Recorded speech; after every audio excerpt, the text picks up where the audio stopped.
मंत्र पाठ। ओम सहनावतु सहनौ भुनक्तु सह वीर्यं करवावहै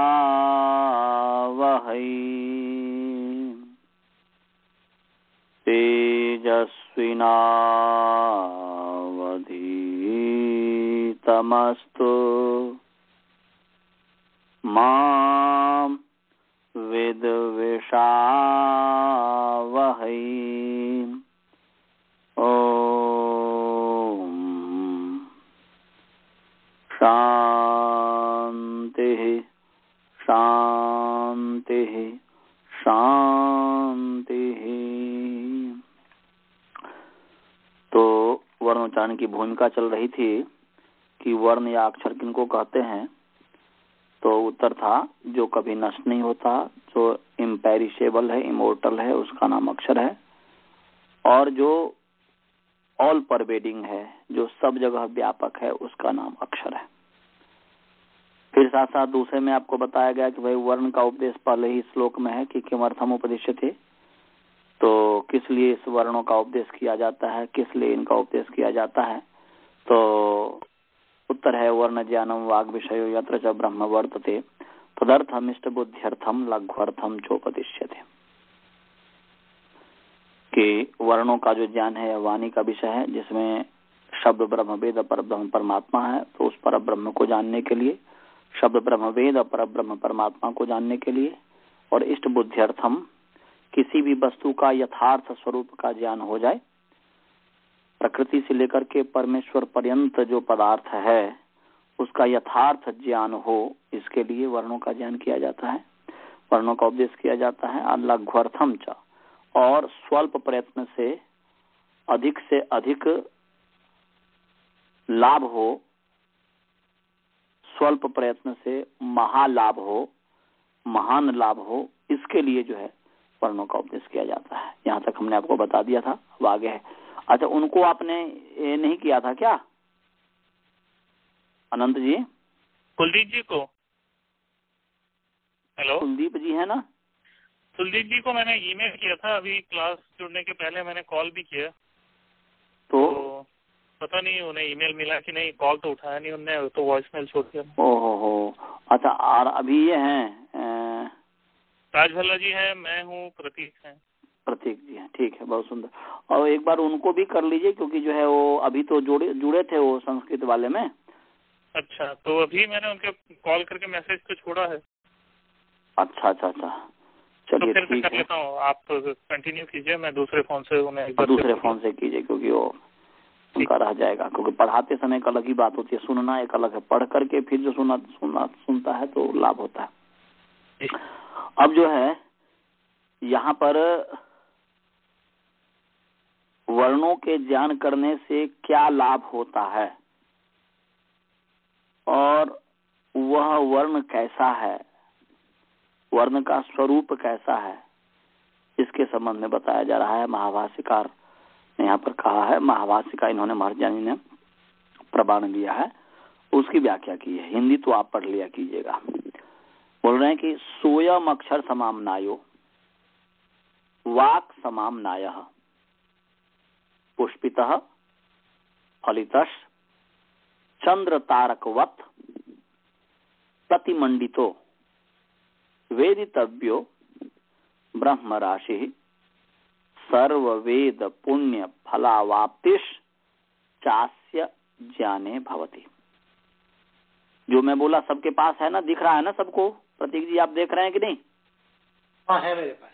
हाँ, तो सोयम अक्षर समामनायो वाक् समामनायः पुष्पितः फलितः चंद्र तारकवत् प्रतिमंडितो वेदितव्यो ब्रह्म राशि सर्ववेद पुण्य फलावाप्तिश चास्य ज्ञाने भवति। ये महाभाष्य का माने आहनिक एक, माने अध्याय एक है, पाद एक है, आहनिक दो है, दूसरे आहनिक में। तो बोल रहे हैं कि वह सोयम, दैट दिस, जैसे हिंदी अंग्रेजी में दैट दिस, वह यह, तो वह यह जो अक्षर समामनाय है, समामनाय कहते हैं सम माने अच्छी प्रकार से, और आमनाय कहते हैं उपदेश को, कथन को। मना कथने है, मना धातु है और आंग उपसर्ग है, सम उपसर्ग और आंग उपसर्ग है। तो अच्छी प्रकार से पूर्ण रूप से जो कहा गया है, तो यहाँ पर जो है ब्रह्मा से लेकर के सृष्टि का जो आदि है, उस में जो ब्रह्मा हुए, वह ब्रह्मा से लेकर के और जैमिनी मुनि पर्यंत तक की जो परंपरा है अक्षरों के समूह का, उन समूह को समामनाय शब्द से ग्रहण किया गया। माने गुरु परंपरा से प्राप्त जो अक्षरों का समूह है। आजकल अक्षरों का जो समूह है हिंदी का, वह है ठीक है, परंतु उसमें से कुछ छोड़ दिया गया हुआ है, परंतु कुछ छोड़ करके भी जो कुछ भी अभी विद्यमान है उसका जो क्रम है उसमें बहुत बड़ा विज्ञान है, जो कि आपको आगे समझ में आएगा, वो उसी समय आपको बताएंगे। तो समामनाय माने हुआ समूह, समामनाय का अर्थ है समूह। तो परंपरागत गुरु परंपरा से प्राप्त जो वर्णों का जो समूह है उसको कहेंगे अक्षर समामनाय। तो बोलते हैं कि वह यह जो अक्षर समामनाय है, अक्षरों का जो समूह है, वह वाक समामनाय, ये वाक का समामनाय है। यह शब्द का समूह है। वाक कहते हैं शब्द को, वाणी को। तो शब्दों का यह समूह है, अर्थात अक्षरों का समूह, शब्दों का समूह, दोनों समझिए सिनोनिम्स है, क्योंकि वाणी का विषय है, यह शब्द का विषय है, अक्षर शब्द का विषय है, क्योंकि अक्षर के बिना शब्द नहीं बन सकता। तो शब्द का सब्जेक्ट ही हो गया अक्षर। तो वह शब्द का जो विषय है, वाग विषय का मतलब ये व्याख्या है वाक समामनाय, भाव है, इनफर्ड मीनिंग है। ये एक होता है एस्टेब्लिश्ड मीनिंग, एक होता है इनफर्ड मीनिंग, एक होता है लिटरल मीनिंग जिसको कहते हैं। तो लिटरल मीनिंग तो वहां पर हमने बताया था, यहाँ पर इनफर्ड मीनिंग है, अर्थात फलितार्थ कथन है, फलितार्थ है कि वाक समामनाय। तो क्योंकि शब्द बनता है अक्षरों के मेल से, तो अक्षरों का ज्ञान नहीं होगा, ज्ञान नहीं होगा, तो शब्दों का ज्ञान नहीं हो सकता। इसका मतलब कि शब्द का जो विषय बन गया वह अक्षर बन गया, अक्षरों का ज्ञान हो गया। अक्षरों का ज्ञान नहीं होगा तो हम शब्द को नहीं जान सकते, शब्द का संगठन नहीं कर सकते, शब्द को नहीं जान सकते, शब्द नहीं बना सकते, शब्द को प्रकाश में नहीं ला सकते। इसीलिए यहाँ पर कहा कि वाक समामनाय माने शब्दों का जो समूह है वही अक्षरों का समूह है। तो वह अक्षरों का समूह, जो शब्दों का समूह है, वह कैसा है? बोलते पुष्पितः, पुष्प से युक्त है। वह अक्षरों का जो समूह है वह पुष्पितः है, पुष्प से युक्त है। अर्थात किस पुष्प से युक्त है? मानो कि एक फ्लावर्स का पेड़ है, पौधा है, फ्लावर्स का जो ट्री है, और उस ट्री पर फूल लगे हुए हैं, तो ये कितने सुंदर दिखाई देते हैं। तो ऐसे ही मानो शब्द रूपी जो है, एक जो है वह अक्षर रूपी जो ट्री है, या ब्रह्म शब्द रूपी ब्रह्म जो है वह जो ट्री है, एक पौधा है, एक गाछ है, एक पेड़ है, और उस पेड़ में जो है शब्द रूपी फूल लगे हुए हैं। तो शब्द रूपी पुष्प से वह युक्त है। और फलितः, और वह उसमें फल भी लगे हुए हैं, तो बोलते हैं शब्द रूपी फल से युक्त है। फलितः का मतलब हो जाएगा शब्द रूपी फल से युक्त है। और फिर बोलते हैं चंद्र तारकवत प्रतिमंडितः, बोलते चंद्रमा और तारा के समान। जैसे आकाश में चंद्रमा और तारा सुशोभित होते हैं, सुंदर लगते हैं, ऐसे ही चंद्रमा और तारा के समान क्या है? प्रतिमंडितः, यह सुशोभित है, यह सुंदर लग रहा है। इस ब्रह्म रूपी जो शब्द, ब्रह्म रूपी जो आकाश है, इस शब्द ब्रह्म रूपी आकाश में शब्द रूपी चंद्रमा और शब्द रूपी तारा, अक्षर रूपी चंद्रमा और अक्षर रूपी तारा जो है वह टिमटिमा रहे हैं, सुशोभित हो रहे हैं। जैसे आकाश में तारे टिमटिमाते हैं, तारे सुंदर लगते हैं, सुशोभित होते हैं। तो इस प्रकार से वेदितव्य जानना चाहिए कि वह सुशोभित जानना चाहिए। चंद्र और तारा के समान उस अक्षरों के समूह को, वाणियों के समूह को जानना चाहिए। तो ये जो अक्षरों का जो समूह है वही अक्षर समाम्नाय, वाक समाम्नाय, ब्रह्म राशि, यह सब सिनोनिम्स है, पर्यायवाची है। माने अक्षर समाम्नाय को ही कहते हैं वाक समाम्नाय, और वाक समाम्नाय का नाम हो गया ब्रह्म राशि, माने ब्रह्म का राशि समूह। तो ये जो है शब्द रूपी पुष्प और फल रूपी, शब्द रूपी फल से युक्त और चंद्र और तारा के समान सुशोभित ब्रह्म राशि समझना चाहिए। ब्रह्म का जो समूह है उसको समझना चाहिए। तो बोल रहे हैं कि भाई ये शब्द रूपी पुष्प और शब्द रूपी फल इत्यादि जो है चंद्र और तारा के समान जो सुशोभित है, इसको जान करके होगा क्या? बोलते सर्व वेद पुण्य फलावाप्ति ही च अस्य जाने पड़ती। बोलते अस्य जाने माने अस्य अक्षर समाम्नायस्य ज्ञाने, वाक समाम्नायस्य ज्ञाने, ब्रह्म राशि ज्ञाने। यह जो ब्रह्म राशि है, यह ब्रह्म का जो समूह है, यह अक्षर का जो समूह है, यह वाणियों का जो समूह है, शब्द का जो समूह है, इसके ज्ञान में क्या होता है? सर्ववेद पुण्य फलावाप्ति ही भवती। सर्ववेद माने चारों वेद। सर्ववेद का मतलब ऋग्वेद, सामवेद, यजुर्वेद, अथर्ववेद। और सर्ववेद का दूसरा लेंगे सभी प्रकार के ज्ञान। तो जितने भी प्रकार के ज्ञान हैं वह सब ज्ञान वैदिक ज्ञान है, जिसको शुद्ध ज्ञान कहते हैं, जिसमें कोई शंका नहीं है, जिसमें शंका पंक कलंक लेश मात्र भी नहीं है।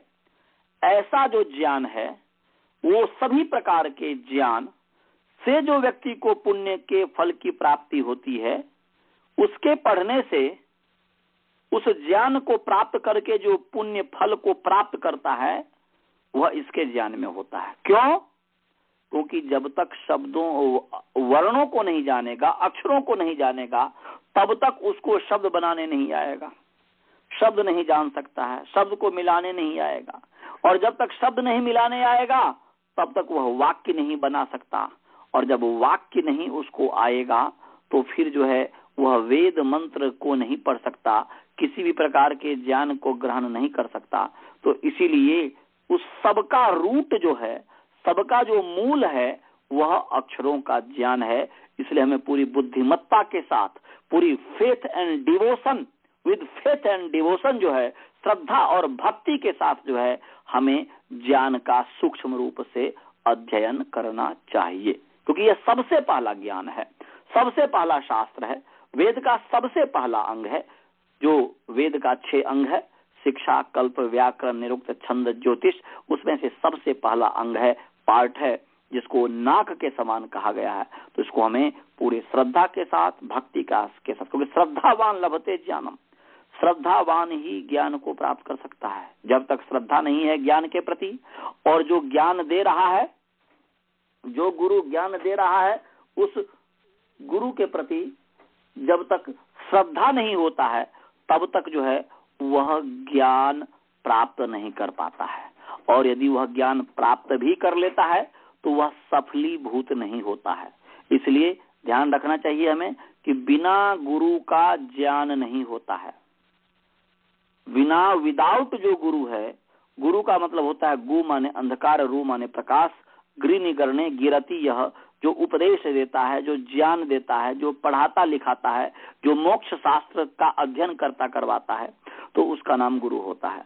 तो इसलिए कहा कि यदि हम जब तक अक्षर का ज्ञान नहीं करेंगे तब तक जो है हमें वह पुण्य नहीं मिलेगा जो वेद को पढ़ने से पुण्य मिलता है। इसलिए करें सर्व वेद पुण्य फलावाप्तिश्चा से जाने भवती। इस अक्षर के ज्ञान करने से सारे वेद के पुण्य की फल की प्राप्ति होती है। तो ये अक्षर के स्वरूप को बतला दिया, माने अक्षर से क्या बेनिफिट होता है, अक्षरों के जानने से क्या बेनिफिट होता है, उसके संबंध में बताया। अब जो है आगे फिर यह जो वर्ण का जो रूप है, स्वरूप है, यह प्रकट कैसे होता है, यह उद्भव कैसे होता है, यह प्रकाशित कैसे होता है, थोड़ा ध्यान रखेंगे।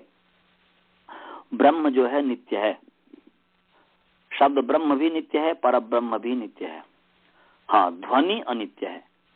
There are two types of शब्द। एक दो प्रकार के शब्द होते हैं, एक ध्वन्यात्मक शब्द है, ध्वनि रूप जो शब्द है, और दूसरा जो है वह स्फुटात्मक शब्द है, जो ब्रह्म जिसको कहा जाता है। तो शब्द ब्रह्म कभी नष्ट नहीं होता, इसलिए अक्षर कहा। परंतु ध्वनि रूप जो कुछ भी हम बोल रहे हैं आपके पास जाता है, वह तो इस यहां से लेकर के आप तक यह जो नित्य जो ब्रह्म शब्द ब्रह्म फैला हुआ है, जिसके कारण यहां से हम वायु के माध्यम से आगे बताएगा वर्ण की उत्पत्ति कैसे होती है, प्रकटीकरण कैसे होता है। तो वह क्या होता है कि सब जगह फैला हुआ है, सब जगह को टच करते हुए आपके कान तक पहुंचाता है। तो वह ध्वनि रूप शब्द अनित्य है और स्फोट रूप शब्द जो है नित्य है। इस चीज को हमें समझ में रखना है। इसलिए हम जब बार बार जब कहूं उत्पत्ति की जो बात मैं करूं, तो उत्पत्ति का मतलब दो अर्थ हो जाएगा। उत्पत्ति का अर्थ हो गया एक उत्पन्न, तो ध्वनि रूप जब शब्द उत्पन्न होता है तो वह नष्ट होता है। और जहां पर मैं उत्पन्न अर्थ और कहूं प्रकटीकरण, तो वहां पर उत्पन्न का अर्थ प्रकटीकरण प्रकाश, क्योंकि यदि शब्द की उत्पत्ति मान लेंगे तो क्या हो जाएगा, बहुत बड़ा अनर्थ हो जाएगा। जैसे ब्रह्म को यदि उत्पन्न मान लेते हैं तो उसमें बड़ा अनर्थ है, मोटे रूप में व्यक्ति नहीं समझ पाता है, परंतु जब गहराई से सोचता है तो जिसकी उत्पत्ति होती है उसका विनाश होता है।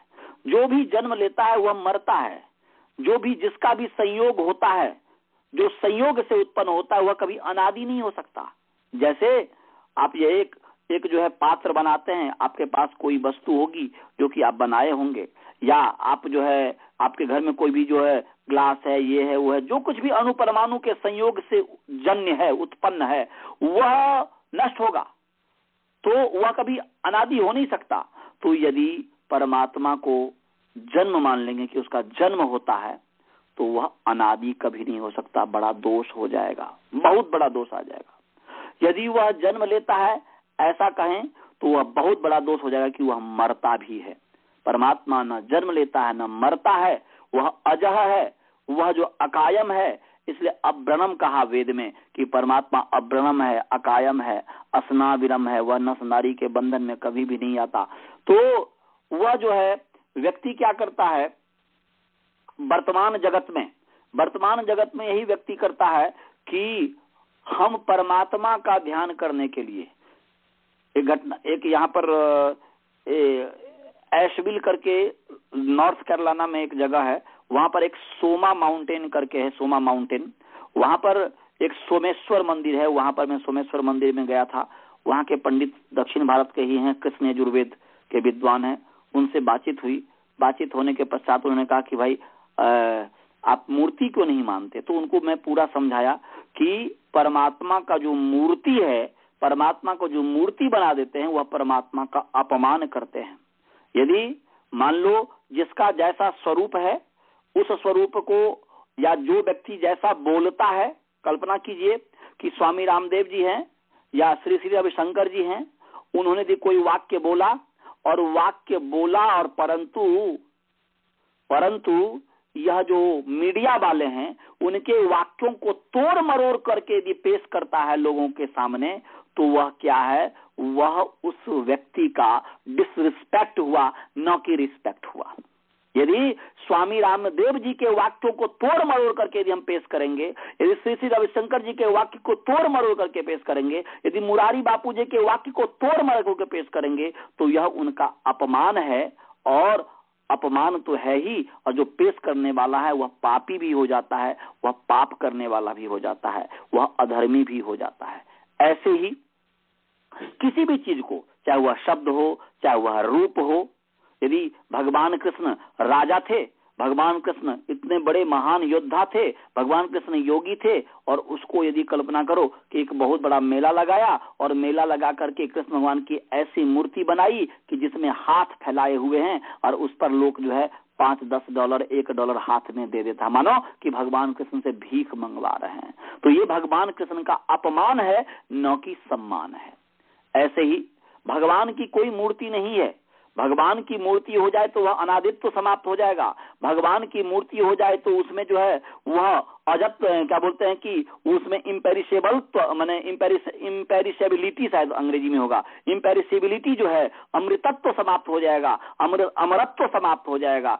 ये सब अनेक प्रकार के दोष आ जाएंगे। तो जो निराकार ब्रह्म है, जो सब जगह रहने वाला ब्रह्म है, उसको यदि हम साकार रूप में संसार में पेश करते हैं और पेश करके हम कहते हैं कि भाई स्वरूप से, वो क्या बोलते हैं, स्वरूप से हम वास्तव में तो भगवान का जो है, उन्होंने कहा था, सोमेश्वर मंदिर वाले जो पुजारी हैं उन्होंने कहा था आप तो ठीक कह रहे हैं, भगवान का वास्तव में तो स्वरूप है निराकार ही, वेद में कहीं पर भी मूर्ति पूजा नहीं है, परंतु स्वरूप से अस्वरूप की ओर हम जाते हैं, साकार से निराकार की ओर जाते हैं। हमारा गोल है निराकार के पास जाना। तो उसको मैंने हालांकि बहुत तरह से समझाने का कोशिश किया। तो कहने का अभिप्राय है कि जो है नहीं उसको उस रूप में पेश करना, यह उनका अपमान है। और साथ साथ योग में यह बाधक है।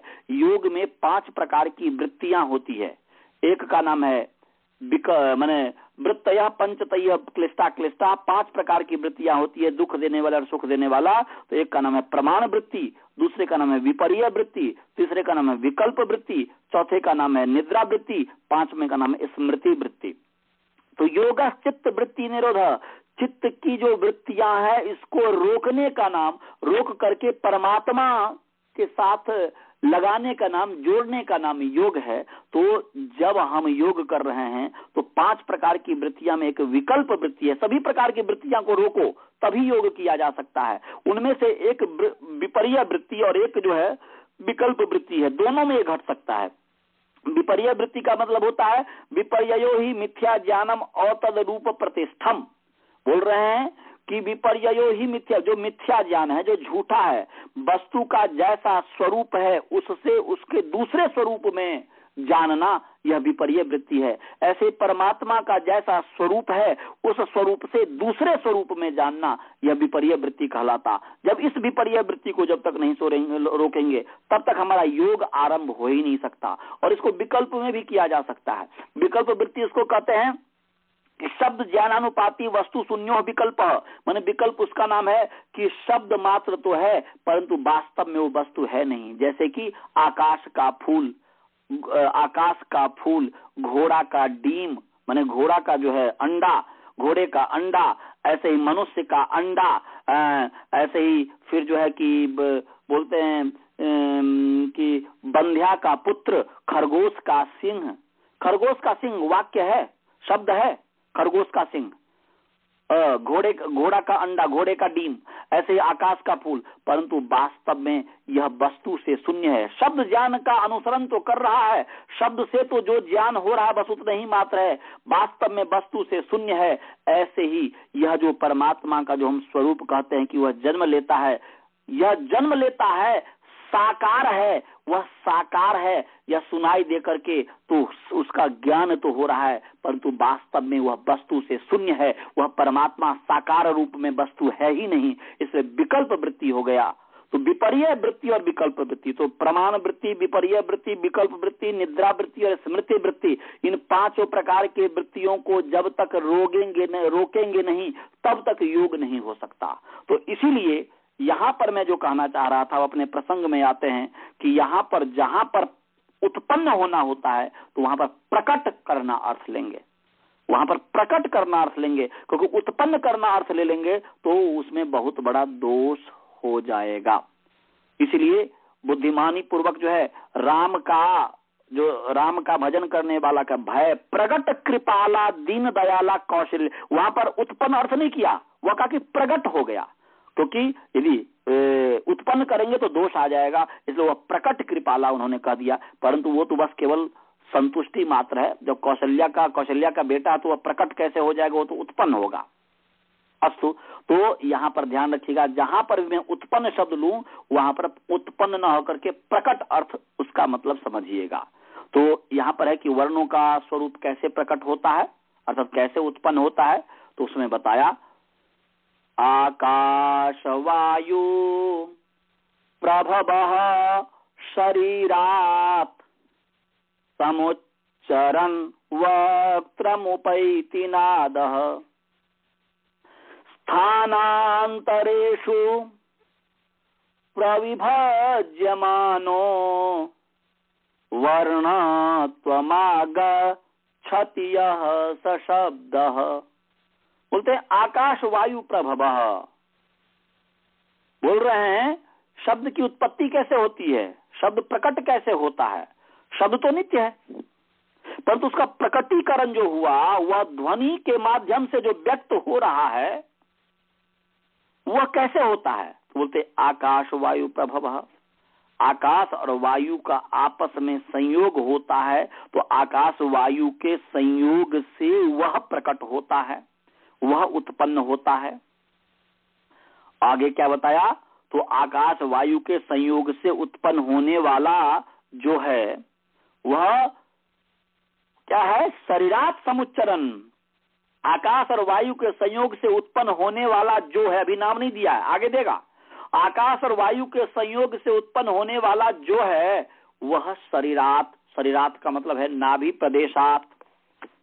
शरीरात का मतलब क्या है जी, नाभि प्रदेशात। क्योंकि बोलेंगे आपने शरीर का अर्थ नाभि प्रदेश कैसे किया, आगे जब आप पढ़ेंगे तो समझ में आ जाएगा कि नाभि प्रदेश 8वां अध्याय पढ़ेंगे इसका तो समझ में आ जाएगा कि यहाँ पर शरीर का अर्थ नाभि क्यों लिया, इसलिए नाभि लिया गया। परंतु शरीर का अर्थ नाभि कैसे हो गया, तो इसका उदाहरण देता हूं कि शरीर का प्रत्येक अंग जो है, हाथ भी शरीर है, उंगली भी शरीर है, सिर भी शरीर है, आंख भी, क्योंकि हर एक जितने भी पार्ट्स हैं उस पार्ट्स के समूह जो समुदित है उसका नाम ही तो शरीर है। आंख, नाक, कान, हाथ इत्यादि सबको मिलाकर के ही शरीर है।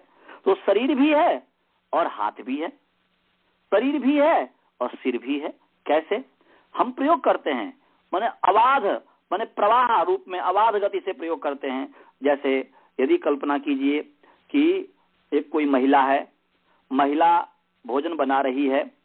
अब भोजन बना रही है, वह साड़ी पहनी हुई है तो या कुर्ती पहनी हुई है और साड़ी पहनी हुई है और धोखा से उसका एक कोना जल गया। तो हमने कहा कि माता जी क्या हो गया या बहन जी क्या हो गया, तो बोलती है आचार्य जी साड़ी जल गया है। अब साड़ी जल गया है, कपड़ा जल गया है, कुर्ता जल गया है। अब कुर्ता तो पूरे का नाम है, साड़ी तो पूरे इतना लंबा चौड़ा जो है उसका नाम है, परंतु साड़ी का एक कोना जला, परंतु उस कोने का नाम साड़ी है, तभी तो कहते हैं साड़ी जल गया। वह कपड़ा, यदि एक ब्रह्मचारी है, ब्रह्मचारी कटी वस्त्र पहना हुआ है या उत्तरीय पहना हुआ है, चादर पहना हुआ, ओढ़ा हुआ है, और फिर जो है वो कहते हैं कि यदि उसका कोना जल जाता है तो कहते हैं क्या हुआ, तो बोलते हैं कि आचार्य जी मेरा कपड़ा जल गया। तो कपड़ा जल गया, कपड़ा का कोना जला पर तो उसका नाम भी कपड़ा है। ऐसे ही यहाँ पर शरीर है, शरीर का एक एक जो अंग है उस हर एक अंग का नाम शरीर है। तो यहाँ पर शरीर से नाभि प्रदेशात, क्योंकि जहां से यह उठता है और वहां पर कहा है अष्टम अध्याय में नाभि, तो इसलिए यहाँ पर शरीर का अर्थ नाभि है। तो अर्थ हो गया आकाश और वायु के संयोग उत्पन्न होने वाला जो है वह नाभि प्रदेश से समुच्चरण, सम माने अच्छी प्रकार से, उच्चरण माने ऊपर उठता हुआ, चरण माने चलता हुआ, उत माने ऊपर, ऊपर चलता हुआ माने ऊपर उठता हुआ, वक्त्रम माने मुखम, मुख को उपैति माने प्राप्नोति, मुख को प्राप्त होता है। माने आकाश और वायु के संयोग से उत्पन्न होने वाला जो है वह नाभि प्रदेश से अच्छी प्रकार से ऊपर उठता हुआ मुख को प्राप्त होता है, और जो मुख को प्राप्त होता है उसका नाम है नादः, उसका नाम नाद है। आप थोड़ा ध्यान से सुनिएगा, कोई पाखंडी जो योगी लोग कहता है कि अहनद नाद सुन रहे हैं, नाद की आवाज आ रही है, वो न जाने किस नाद की बात करते हैं कि योग में नाद की आवाज आती है। अस्तु, चलिए उस पर हमें नहीं ज्यादा चलना है। यहाँ पर मुख को हर एक जो शब्द है अभी प्रकटीकरण उसका नहीं हुआ है, अभी मुख में ही आया है, तो उसको कहते हैं नाद। और वही जो नाद है स्थानांतरेषु प्रविभज्यमानो, बोलते हैं विभिन्न स्थानों में, स्थानांतर का मतलब हुआ भिन्न भिन्न स्थानों में। कितने स्थान हैं, तो वैसे 6 स्थान है, कंठ, तालु, मूर्धा, दंत, दांत, ओष्ठ और नासिका 6 स्थान है। कोई कोई उरह प्रदेश को भी स्थान मान लेते हैं तो 7 हो गया। कोई कोई जिह्वा मूल्य को भी स्थान मान लेते हैं, जिह्वा मूल को भी स्थान मान लेते हैं। हालांकि जिह्वा मूल करण पंक्ति है, आगे हम पढ़ाएंगे तो, परंतु जिह्वा मूल को भी, क्योंकि यहाँ पर आगे मत दिया भी है, तो जिह्वा मूल को भी स्थान मान लेते हैं तो 8 हो गया। तो यदि जो जिह्वा मूल को भी स्थान मानता है, जिह्वा मूल और कंठ एक ही चीज है परंतु अलग है, कोई मान ले, कोई यदि डट जाए कि नहीं जिह्वा मूल भी स्थान है, देखो यहाँ पर ये लिखा हुआ है, तो जिह्वा मूल को भी दुर्जन तोषण न्याय से मान लिया जाए और हृदय प्रदेश को भी मान लिया जाए। हालांकि हृदय प्रदेश बाह्य प्रयत्न में आता है, वह स्थान नहीं है, परंतु कुछ ऐसा स्थान मान करके ऐसे आचार्यों ने व्याख्या की है, तो हृदय को भी स्थान मान ले। तो हृदय स्थान हो गया, कंठ स्थान हो गया, जिह्वा मूल स्थान हो गया, तालु स्थान हो गया, मूर्धा स्थान हो गया, दंत स्थान हो गया, ओष्ठ स्थान हो गया, नासिका स्थान हो गया। तो 8 टोटल स्थान हो गए। वैसे सिद्धांततः जो है वह 6 ही स्थान है। तो ये जो 6 स्थान हैं या 8 स्थान हैं, तो ये जो विभिन्न स्थान हैं, इन स्थानांतरेषु ये भिन्न भिन्न स्थानों में प्रविभज्यमान मन बटता हुआ, माने प्रकृष्ट रूप से, विभज्य विभाग को प्राप्त होता हुआ, माने बटता हुआ, बट करके वर्णत्वम आगच्छति, वर्णत्व को माने वर्ण के होने को प्राप्त होता है, वर्णपना को प्राप्त होता है। वर्णत्व का मतलब वर्ण का होना, वर्ण का धर्म ये है। तो वर्णपना, वर्णता, तो उस वर्णत्व को प्राप्त होता है। तो यह जो वर्णत्व को प्राप्त होता है, स शब्द वह शब्द है, माने वर्ण और शब्द एक ही चीज है। वैसे लोक में पढ़ाया जाता है कि शब्दों के, वर्णों के मेल को शब्द कहते हैं, नहीं, वर्णों शब्दों के मेल को, हम वर्णों के मेल को शब्द कहते हैं, ठीक है, वो भी है, परंतु यहाँ पर स्वयं अपने आप में भी एक जो अक्षर है वह भी शब्द है। एक जो अक्षर है अ जो है वह भी शब्द है, आ जो है वह भी शब्द है।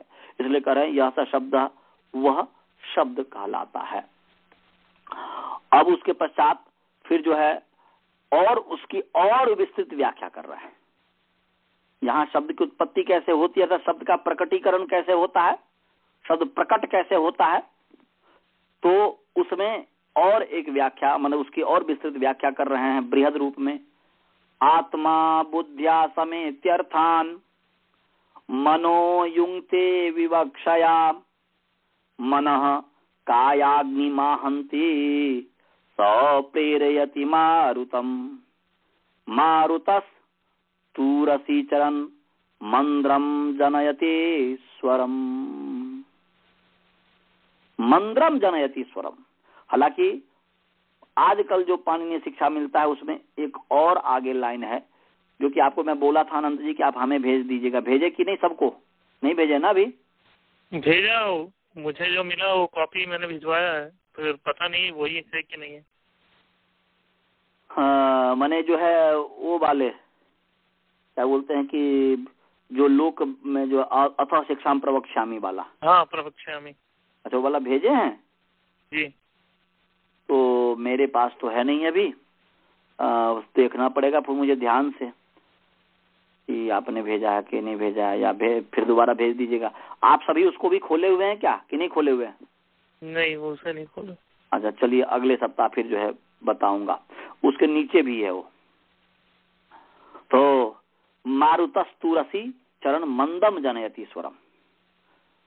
तो ये कह रहे हैं कि आत्मा माने जीवात्मा जो इस शरीर में विद्यमान है, व्याप्त है इस शरीर में, जो है इस शरीर में जो रहता है, तो आत्मा माने शब्द की उत्पत्ति कैसे होती है, शब्द का प्रकटीकरण कैसे होता है।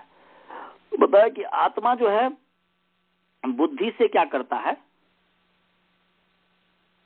अर्थान समेत्य, अर्थान समेति, अर्थों को इकट्ठा करता है, अर्थों को संग्रह करता है।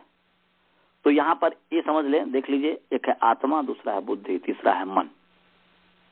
वैसे अंतःकरण 4 है, मन, बुद्धि, चित्त, अहंकार। तो मन, बुद्धि, चित्त, अहंकार में बुद्धि, अहंकार तो बोलेगा हाँ ये मैंने बोला, ये इस प्रकार वो अनुभव किया, तो मैंपना। और चित्त जो है याद रखने वाली चीज है, याद रख, ऐसा पार्ट है, ऐसा चीज है, ऐसा जो स्टोर रखता है, स्टोर करता है, मेमोरी जिसको कहते हैं। तो यहाँ पर बुद्धि, आत्मा क्या करता है, बुद्धि से अर्थों को समेत इकट्ठा करता है। तो इकट्ठा करके क्या, मनोयुंगते, मन को जोड़ता है। किस लिए, विवक्षया, कहने की इच्छा से।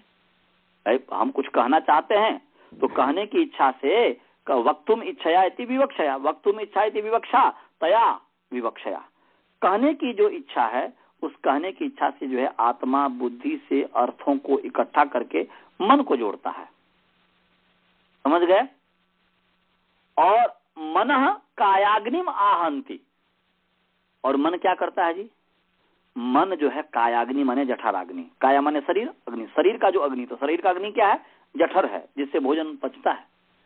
तो कायाग्नि माने जठराग्नि, मन जो है जठराग्नि को जो है आहंति, धक्का पहुंचाता है, आघात पहुंचाता है, चोट पहुंचाता है, चोट करता है। आहंति माने हुआ कि आ माने पूर्ण रूप से, हंति माने मारता है, माने आहंति का मतलब पूर्ण रूप से आघात पहुंचाता है, चोट पहुंचाता है, धक्का देता है।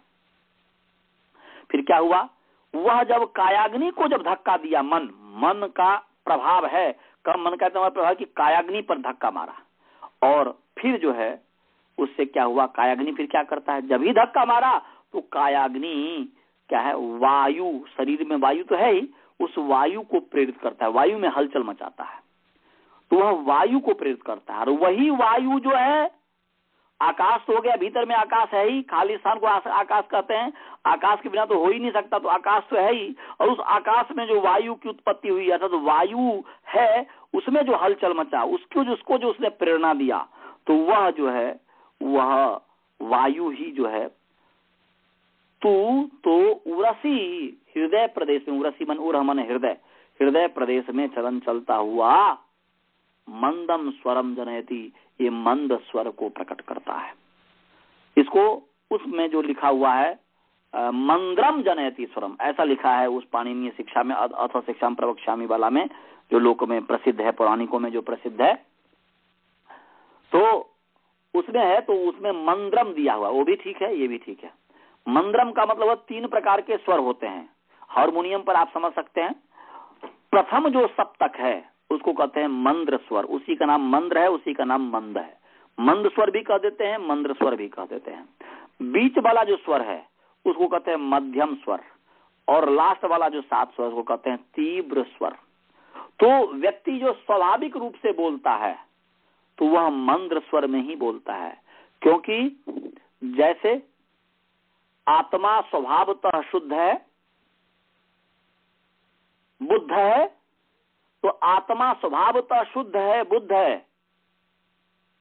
परंतु मन इत्यादि के संश्लेष के कारण, अर्थात मन इत्यादि के साथ चिपकने के कारण, मन इत्यादि के साथ युक्त होने के कारण, मन का संबंध बुद्धि माने बुद्धि का संबंध मन के साथ, मन का संबंध चित्त के साथ, चित्त का संबंध आत्मा के साथ। तो ये जो संबंध है, इस संबंध के कारण मन में जैसा संस्कार पड़ा, उस संस्कार के कारण ही वैसा स्वरूप वाला अपने आप को समझने लग जाता है। मन में जैसा विचार आया, वैसे विचार वाला अपने आप को समझने लग जाता है। विचार करने का काम आत्मा विचार करता है बुद्धि से, संकल्प करता है मन से, संकल्प विकल्प करता है मन से, विचार करता है क्या बोलते हैं कि निश्चय करता है बुद्धि से, याद करता है चित्त से, पहचानता है अहंकार से। तो ये सब है, तो वो उसके अंदर जो मन इत्यादि के अंदर जो प्रभाव है, उसके कारण ही अपना स्वरूप वैसा समझने लग जाता है, परंतु वास्तव में आत्मा तो स्वयं में शुद्ध है।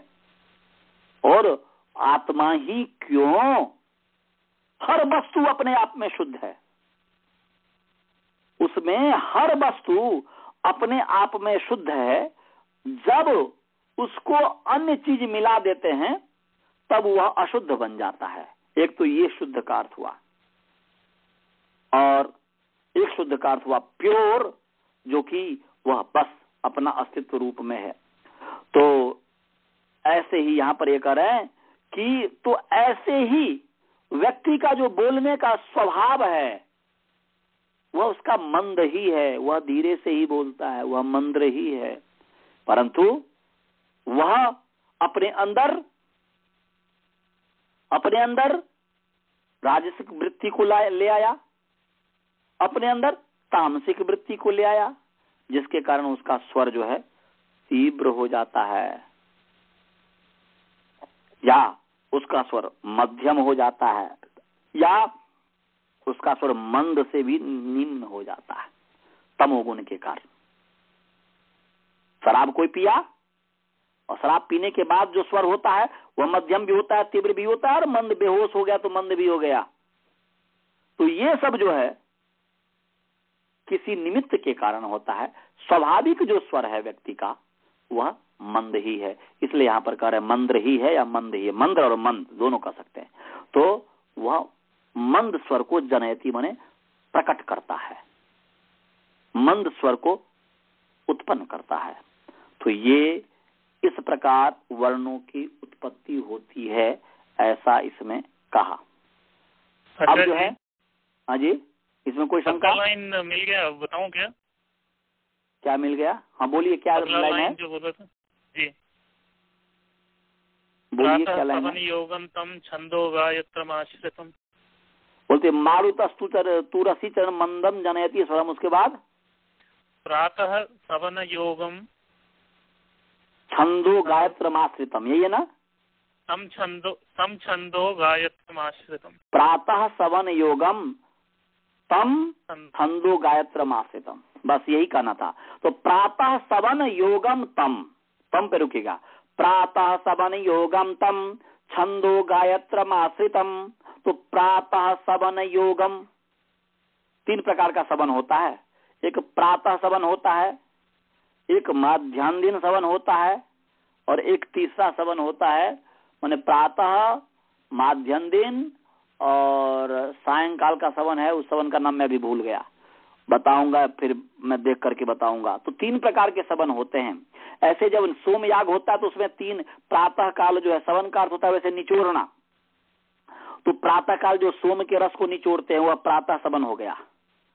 मध्य काल में जो निचोड़ते हैं वह माध्यान्ह सवन हो गया, और तीसरा जो निचोड़ते हैं वह सायंकाल का सवन हो गया, वो मैं अभी नाम भूल रहा हूं, सॉरी। तो यहाँ पर जो है प्रातः काल सवन, वहां पर प्रातः काल के सवन के समान ये अर्थ हुआ, क्योंकि जैसे देवदत्त सिंह है तो सिंह के समान। तो इसका प्रातः सवन का अर्थ ऐसा भी हो जाता है, तीन प्रकार के ब्रह्मचारी होते हैं, तीन प्रकार के ब्रह्मचारी होते हैं।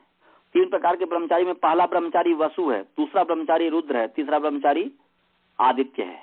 तो प्रातः सवन जो है, प्रातः कालीन जो सवन है, अर्थात जन्म से लेकर के 25 वर्ष पर्यंत, यह जो पुरुष के लिए है, और जन्म से लेकर के 16, 17, 18 वर्ष पर्यंत, 16 जो है एवरेज है, 17, 18 भी हो जाएगा। तो ये जो है आपका माने लड़की का है, गर्ल का है, स्त्री का है, ये प्रातः सवन हो गया। और दूसरा सवन माध्यान्ह सवन जो होता है, जो 44 अक्षर का होता है, तो 44 वर्ष का, 36 माने 44 एवरेज है, तो 44 वर्ष, तो वह 44 वर्ष का जो हो जाता है तो वह जो है हो गया माध्यान्ह सवन। तो जो 44 वर्ष तक ब्रह्मचारी रहता है, अर्थात 36, 37, 38, 39, 40, 44, 42 इत्यादि, तो वह 40 एवरेज समझ लीजिए। तो 40 वर्ष तक जो ब्रह्मचारी रहता है, ब्रह्मचारी का मतलब है कि जिसका जो अक्षत वीर्य और अक्षत योनि है वही ब्रह्मचारी और ब्रह्मचारिणी है। जिसका वीर्य और सीमेन और ओवा जो है एक बूंद भी नहीं गिरा हुआ हो, जिसके मन में कभी भी इस तरीके की भावना नहीं हो, उस तरीके की बात वेद कर रहा है, न कि आजकल की बात कर रहा है। तो इसीलिए वह जो है माध्यान्ह सवन होता है। और तीसरा जो सवन होता है जिसको कहते हैं 48 वर्ष का, जगती छंद 48 वर्ष का होता है। तो क्या बोलते हैं कि 48 वर्ष तक जो ब्रह्मचारी रहा पुरुष, और 24-25 वर्ष तक, 24 एवरेज है, 25, 26, 27 भी हो सकता है, तो ये जो है 24 वर्ष एवरेज, तो इसमें 24-25 में जो है लड़की का और लड़का का जो है अंतिम 48 है।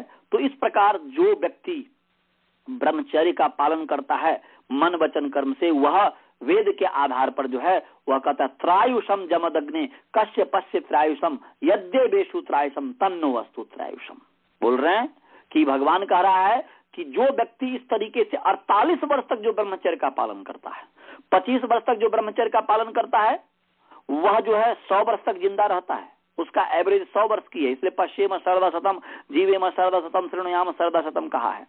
और जो 48 वर्ष तक और इधर में 22 वर्ष तक 21-22 वर्ष तक जो महिला ब्रह्मचारिणी रहती है, वह स्त्री ब्रह्मचारिणी रहती है, तो उसकी भी आयु 100 वर्ष तक होती है।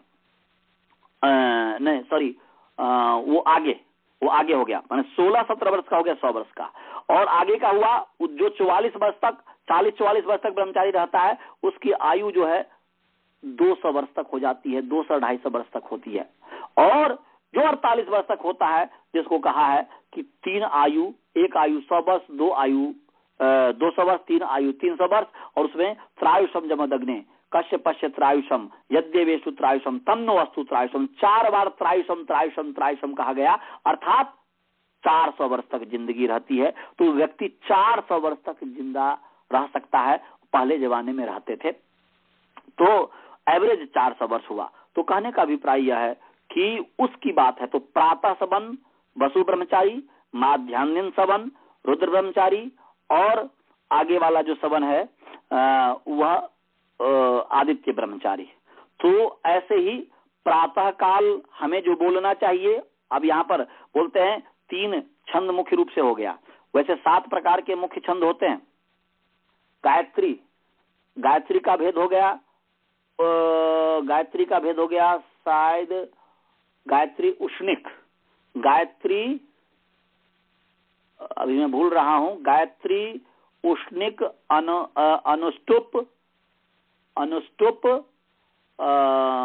अनुष्टुप छंद, गायत्री छंद, उष्णिक छंद, अनुष्टुप छंद,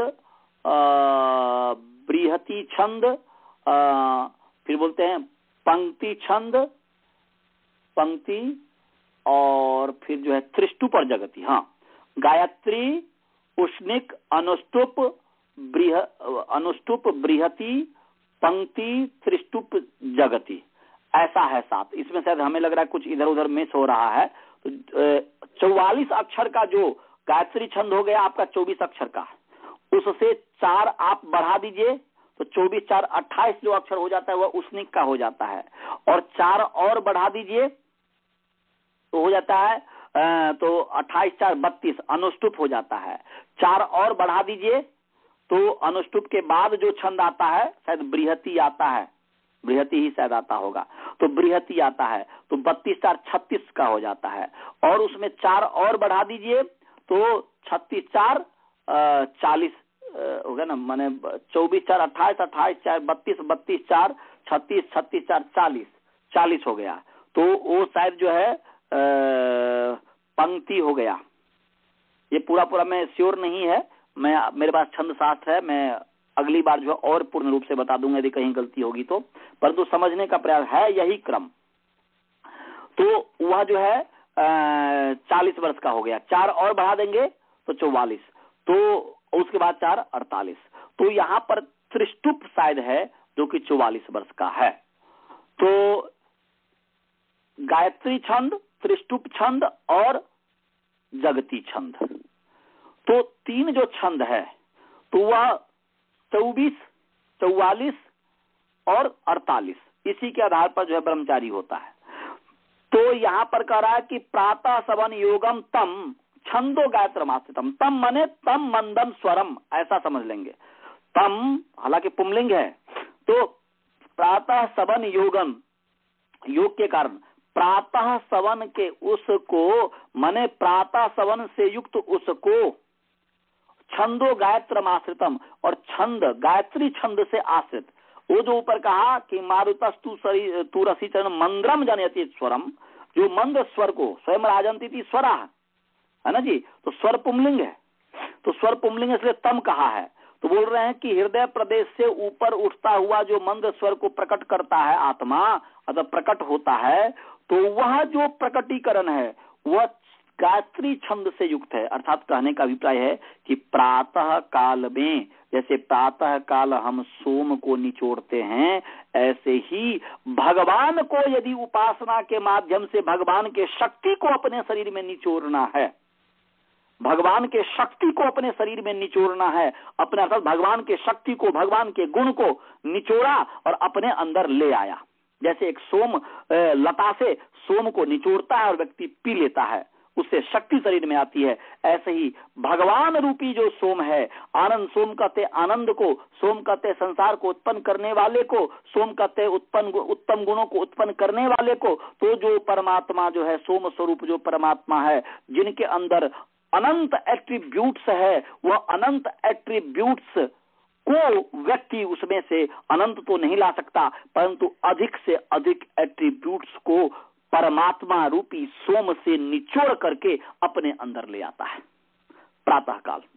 और दोपहर में, माध्याह्न दिन, और आगे तो बोल रहे हैं कि यहाँ पर प्रातः काल जो हमें उपासना करना चाहिए वह गायत्री छंद से युक्त होना चाहिए। इसलिए कह रहे हैं कि व्यक्ति प्रातः सवन योगम तम छंदो गायत्रमासितम तम स्वरम, वह जो मंद्रम स्वरम है उस मंद्र स्वर को हमें गायत्री छंद से युक्त करना चाहिए।